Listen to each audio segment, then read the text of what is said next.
What's up, guys? It's Carly with FasciNATIVE English, where if you are finally ready to take your English to another level and to begin speaking English like a native English speaker, then you've come to the right place. So let's get into it. What's up, guys? Today's idiom is one that I say almost every day, to be honest, because I'm a mom and it's the best response you can ever give. If you are a parent and you're watching this and you're like, sometimes I don't want to say no to my kid, but I don't really want to say yes either because you just don't know what the future holds. Here is what you can say instead. Play by ear. You can say, play it by ear. Let's play that by ear. Just play by ear. So usually I say, let's play it by ear. That's the expression I use. Let's play it by ear. But play by ear just means to decide what to do when you know what is happening rather than planning it in advance. So to decide what to do when you know what is happening rather than planning it in advance. Play it by ear, all right? So an example of this is, like I said, I say this all the time to my kids because I feel like sometimes saying no right off the bat, another expression, but sometimes saying no kind of hurts their feelings, or it makes me feel like, I'm so, aggressive. And sometimes saying yes can come back to bite you in the butt later because you don't really know necessarily what you're agreeing to, because, a lot of times your kids just talk, or even if you don't have kids, if you're watching this, you probably know what I'm talking about. Kids just talk,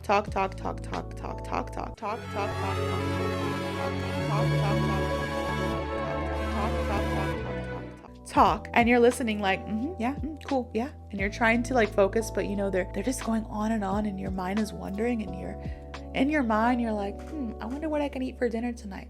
Did I change the laundry? I forgot to do that. Oh, I have to add that to the grocery list. Your mind is doing a million different things while your kid's talking.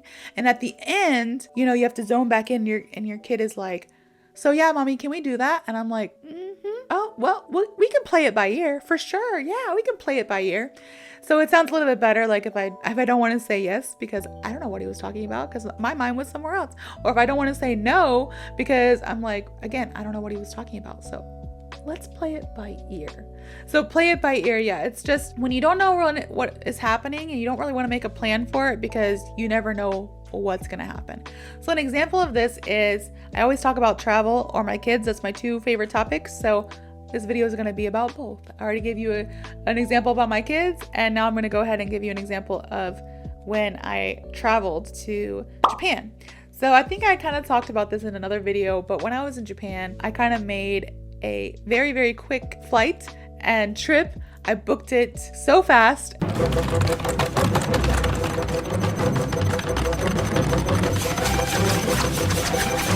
And I spontaneously just went to Japan. And while I was there, I was torn between actually going and making plans to do things or just playing it by ear and kind of going with the flow. And I decided to do the latter. I decided to play it by ear and just do whatever I felt like. So my friend that joined me also had been to Japan a few times. I had been to Japan a few times, and we were just like, you know what, this time let's not make any plans. Let's play everything by ear and just go with the flow. So we would, for example, we were just walking by this cruise in Osaka, and the cruise goes down the little river that's in Dotonbori in Osaka.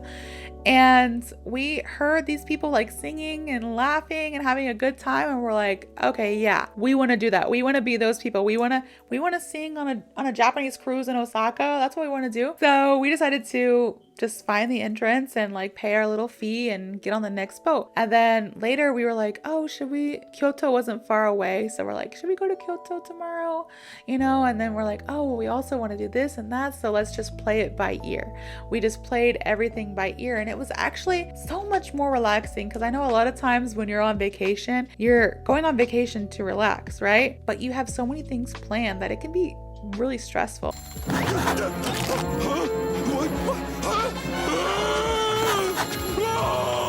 And I know that's me. I am a planner. I can say that this example that I'm giving you right now about my time in Japan was the only time that I didn't plan anything. The only time, and actually that's not even true. I did plan a few things. Like I planned to visit Osaka Castle and I planned to visit Universal Studios in Japan. So I planned a few things, but you know, usually when I'm on vacation, I plan everything to where every second of every day I have something going on. Like I'm doing something and I know in advance, well in advance, what I will be doing on this day at this time. I plan it. I make an itinerary. So yeah, this was like the only time in my life where I didn't really do that.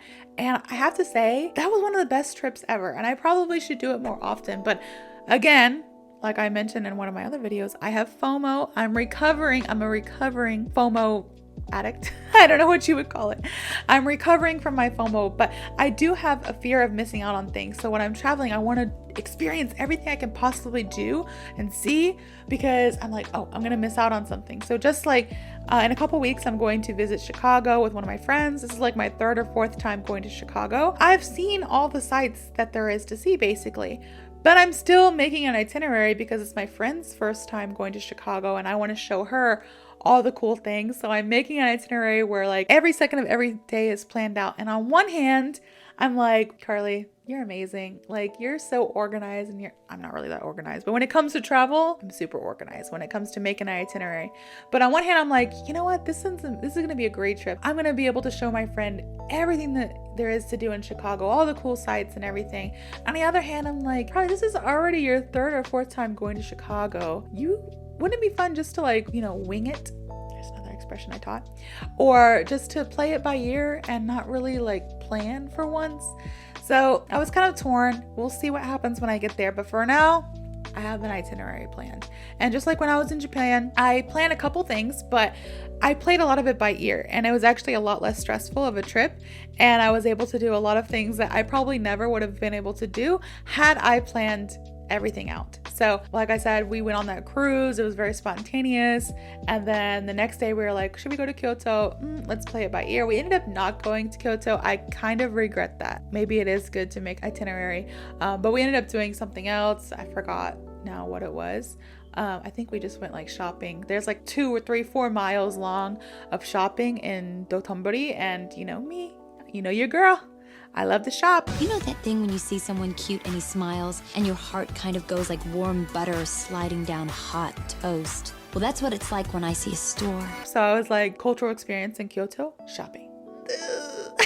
Shopping won for me on that day. I plan to go back, obviously. Asia's like my second home, so I plan to go back and like get more experience. I'm never going to be able to stay away forever. But I feel like when you play it by ear, you can have a better time, especially when it comes to travel.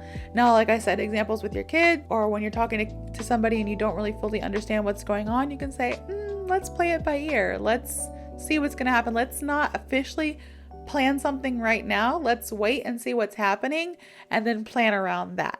You can play it by ear. So with my son, he wants to do karate or kung fu, taekwondo, some type of martial arts here soon, but I do know he's in soccer and he loves to play soccer, and I'm trying to get him in fall soccer league and then again in the spring.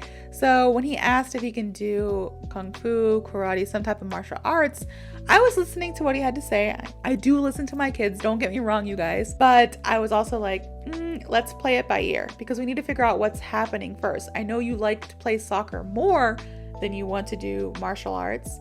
I know you would like to do both, but that's gonna be a really busy schedule for you. So let's play it by ear. Let's see what your schedule looks like for soccer, and let's see if we can fit some martial arts in there somewhere. Play it by ear. So I hope you guys have a better understanding of this idiom, play it by ear. If you liked this video, please like, comment, and subscribe, and I hope to see you all in the next video.